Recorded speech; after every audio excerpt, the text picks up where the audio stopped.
Shalom, sahabat CS dimanapun Anda berada. Saya sangat bersukacita bisa menjumpai Anda untuk menyampaikan kebenaran firman Tuhan. Saudara-saudara sekalian, kebenaran firman Tuhan pada kesempatan kali ini berjudul bukan spekulasi, tapi kepastian. Ya, bukan spekulasi, tapi kepastian.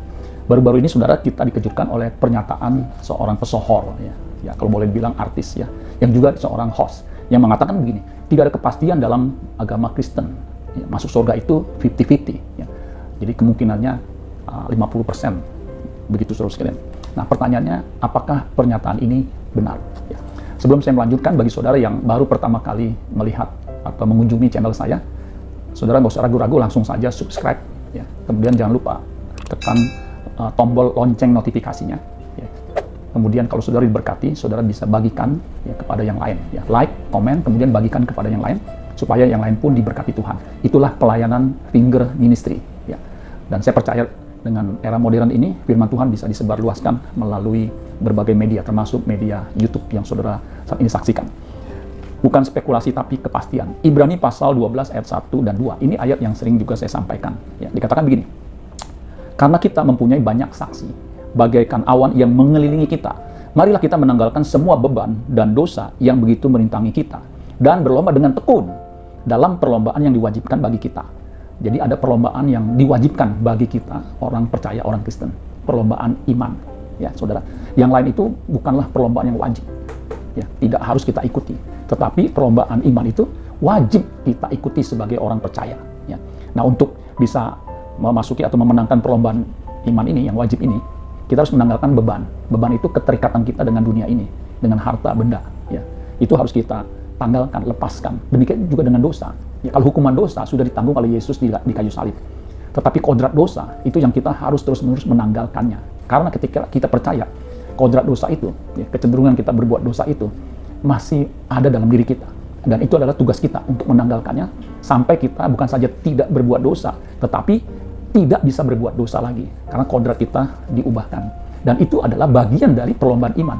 Bagaimana kita bisa menjadi seperti Kristus yang dalam hidupnya sebagai manusia tidak bercacat, tidak bercela. Ya, dia berani berkata, siapa di antaramu yang membuktikan aku berbuat dosa? Ya, tidak ada. Ya, demikian juga kita sebagai orang percaya, kita harus berjuang bagaimana kita hidup kudus, hidup suci, ya, tidak lagi berbuat dosa. Nah, ayat 2 dikatakan begini, marilah kita melakukannya, jadi melakukan perlombaan iman itu dengan mata yang tertuju kepada Yesus. Jadi arah kita Yesus yang memimpin kita dalam iman. Jadi Yesus itu yang memimpin kita dalam iman dan yang membawa iman kita itu kepada kesempurnaan. Jadi Yesus yang akan membawa kita kepada iman yang sempurna itu, ya. Yang dengan mengabaikan kehinaan, tekun memikul salib, ganti sukacita yang disediakan bagi Dia yang sekarang duduk di sebelah kanan tahta Allah. Jadi saudara sekalian, waktu kita percaya Yesus, ya, kita harus mengalami pertumbuhan iman, ya, pertumbuhan rohani. Nah, untuk itulah kita harus ya, mengambil bagian dalam perlombaan ini, ya. Bagaimana kita bisa mencapai iman yang sempurna. Ya. Untuk mencapai iman yang sempurna itu proses panjang selama kita hidup di bumi ini. Ya. Jadi tidak ada jalan mudah. Kita harus menghadapi berbagai pencobaan. Ya. Jadi itu adalah proses untuk kita bisa mencapai iman yang sempurna seperti yang dicapai oleh Yesus. Yesus itu, ya, ketika dia bergumul di Taman Getsemani, itu pergumulan yang luar biasa. Makanya kalau sudah baca di Ibrani 12 ayat 4-nya, itu dalam pergumulan kamu melawan dosa, kamu belum sampai mencucurkan darah. Yesus sudah. Itulah sebabnya dia bisa menjadi contoh, menjadi teladan buat kita, agar kita juga memiliki iman seperti yang diperagakan atau didemonstrasikan oleh Yesus. Di mana Yesus taat sampai mati, bahkan sampai mati di kayu salib. Demikian juga dengan kita harus belajar taat, ya, taat sampai kita mati. Ya. Dan proses yang kita jalani itu memang bukan proses mudah. Kita dimurnikan dengan berbagai pencobaan. Iman yang mengalami berbagai macam pencobaan akan mencapai iman yang sempurna. Itulah iman yang menyelamatkan. Ya. Iman yang pasti menyelamatkan jiwa kita. 1 Petrus 1 ayat 6 sampai 10 dikatakan begini. Bergembiralah akan hal itu sekalipun sekarang ini kamu seketika, artinya sebentar, harus berduka cita oleh berbagai-bagai pencobaan. Jadi pencobaannya bervariasi, ya, beragam, berbagai-bagai. Ayat 7, maksud semuanya itu ialah untuk membuktikan kemurnian imanmu yang jauh lebih tinggi nilainya daripada emas yang panah, yang diuji kemurniannya dengan api. Sehingga kamu, perhatikan, memperoleh puji-pujian dan kemuliaan dan kehormatan pada hari Yesus Kristus menyatakan dirinya. Jadi saudara sekalian, pencobaan itu memurnikan iman kita, sehingga iman kita boleh mencapai kesempurnaan seperti yang Tuhan kehendaki. Ya. sehingga kita boleh memperoleh puji-pujian. Tentunya puji-pujian adalah di mana kita disambut di dalam kerajaannya. Ayat 8, perhatikan. Sekalipun kamu belum pernah melihat dia, melihat Yesus, junjungan kita, namun kamu mengasihinya. Kamu percaya kepadanya sekalipun kamu sekarang tidak melihatnya. Kamu bergembira karena sukacita yang mulia yang tidak terkatakan. Karena kamu telah mencapai tujuan imanmu. Nah, ini perhatikan. Yaitu keselamatan jiwamu. Jadi kita harus mencapai tujuan iman itu adalah keselamatan jiwa kita. Ya, kita memang belum melihat Yesus. Ya. Yesus pernah berkata kepada Thomas, berbahagialah orang yang percaya meskipun tidak melihat. Jadi, kalau Thomas melihat, maka percaya. Yohanes 20 ayat 29. Maka Yesus ngomong begini, berbahagialah orang mereka yang tidak melihat namun percaya. Jadi, nggak melihat namun percaya. Ya. Nah, itu, saudara, iman. Ya. Ayat 10, keselamatan itulah yang diselidiki dan diteliti oleh nabi-nabi yang telah bernubuat tentang kasih karunia yang diuntukkan bagimu.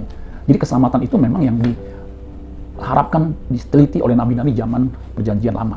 Dan itu digenapi di dalam Yesus Kristus. Kita beruntung hidup dalam zaman anugerah, di mana anugerah keselamatan dikerjakan oleh Yesus Kristus dan kita mengalaminya. Nah, saudara-saudara sekalian, setelah kita percaya Yesus, ya, iman kepada Kristus, iman itu harus mengalami pertumbuhan, mengalami proses pertumbuhan, yang disebut juga proses pertumbuhan rohani. Sehingga iman kita itu bukan iman yang spekulatif. Ya, jadi keselamatan tidak pasti, ya, untung-untungan, spekulasi, tidak. Keselamatan itu menjadi bagian yang pasti bagi kita.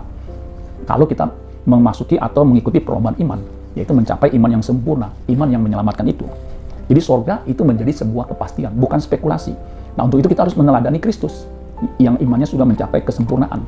Buktinya apa? Dia taat sampai mati, bahkan sampai mati di kayu salib. Ya. Nah, itu menunjukkan bahwa iman itu sempurna. Ya, Yesus ketika hidup di bumi ini begitu taat kepada Bapa di sorga, bahkan sebelum usia 30 di mana dia melayani, ya, melakukan misinya, dia sudah taat. Buktinya apa? Ketika dia dibaptis ada suara Bapa di sorga, inilah anakku yang kukasihi, kepadanya lah aku berkenan. Ya. Demikian juga dengan kita, orang beriman, orang percaya, harus menunjukkan ketaatannya sedemikian rupa, ya, sehingga Bapa di sorga disenangkan, dan Bapa di sorga, ya, berkata, inilah anakku yang kukasihi, kepadanya lah aku berkenan. Ya. Nah, untuk itu kita harus sungguh-sungguh, saudara sekalian, ya, masuk dalam perlombaan iman ini, ya. Terus menanggalkan beban dan dosa, ya. Seperti contohnya ilustrasi ketika kita masuk atau kita studi, ya. Dulu saya sekolah dari SD, ya, SMP, SMA. Nah, kita tahu, saudara sekalian, ketika kita sebagai pelajar, sebagai student, kita belajar dengan sungguh-sungguh. Nah, itu perlombaan buat kita masing-masing. Bagi kita yang pelajar, kita belajar, ya. Sehingga ketika ujian datang, ya, mata pelajaran apapun yang diajarkan, itu kan ada ujiannya. Kalau kita yang sudah belajar, ya, menanggalkan kenyamanan untuk studi sungguh-sungguh belajar, nanti ketika ujian itu datang, kita punya keyakinan untuk bisa mengatasinya, lulus. Ya, sehingga bukan jadi spekulasi ini lulus atau tidak. Ya, karena kita sudah belajar dengan sungguh-sungguh. Demikian juga dengan iman kita. Kita harus mau belajar, ya. Kita harus mau mengerjakan bagian kita, keselamatan kita itu dengan takut dan gentar, seperti Filipi 2 ayat 12. Hai saudara-saudara yang kekasih, kamu senantiasa taat. Jadi ini untuk mereka yang senantiasa taat. Karena itu, ya, tetaplah kerjakan keselamatanmu dengan takut dan gentar. Bukan seperti waktu aku masih hadir, tetapi terlebih pula sekarang waktu aku tidak hadir.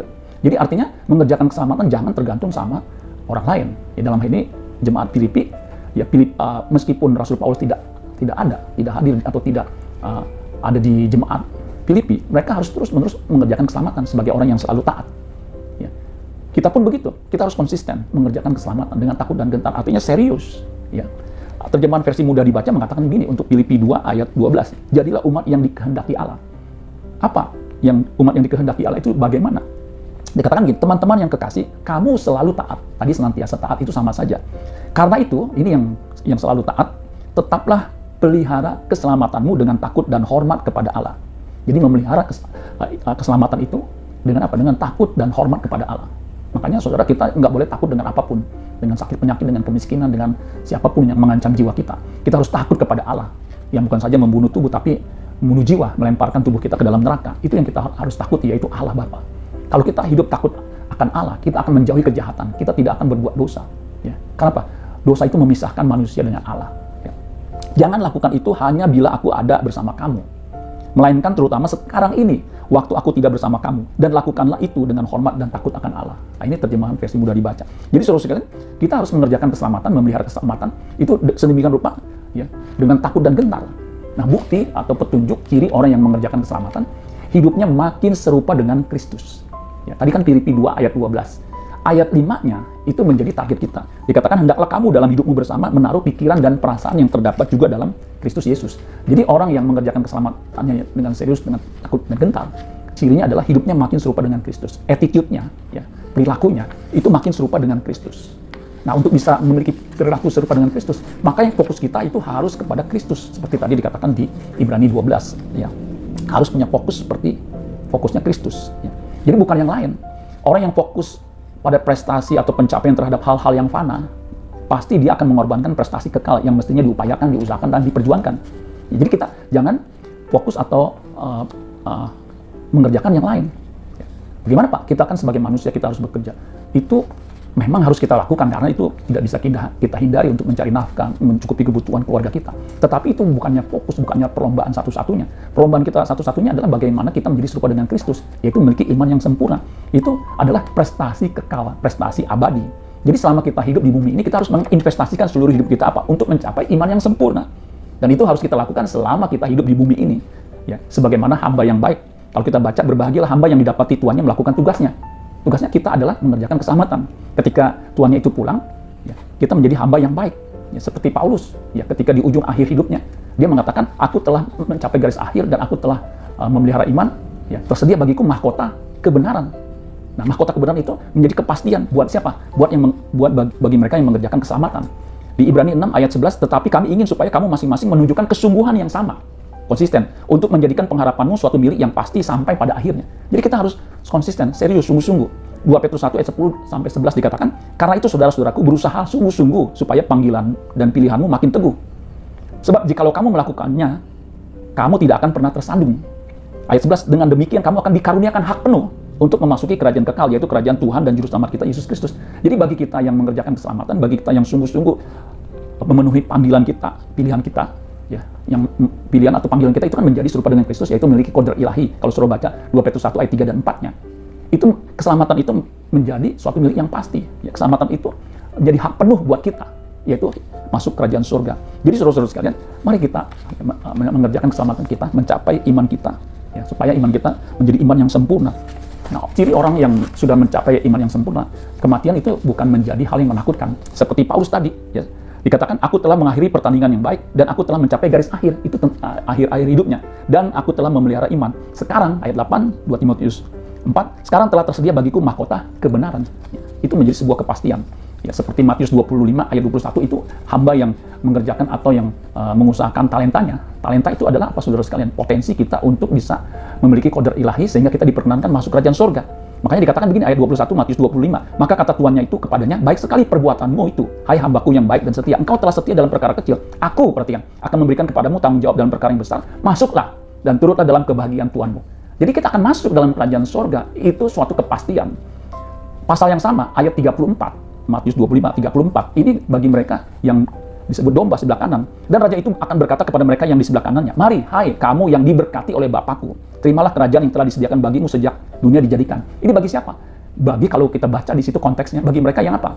Ketika Yesus berkata, ketika aku telanjang, engkau memberi pakaian, ketika aku kelaparan, engkau memberi makan, ketika aku haus, engkau memberi aku minum, ketika aku dalam penjara, engkau mengunjungi aku, ketika. Ya. Kemudian orang itu berkata, kapan? Yaitu ketika kita melakukannya bagi sesama. Itu bagian dari kita mengerjakan, ya, keselamatan. Bagaimana kita melakukan tugas pelayanan seperti yang Yesus lakukan. Dan keselamatan itu menjadi milik yang pasti. Karena kita akan diperkenankan untuk masuk dalam kerajaannya dan turut dalam kebahagiaan Tuhan kita, yaitu Yesus Kristus. Amin buat firman Tuhan. Tuhan Yesus memberkati.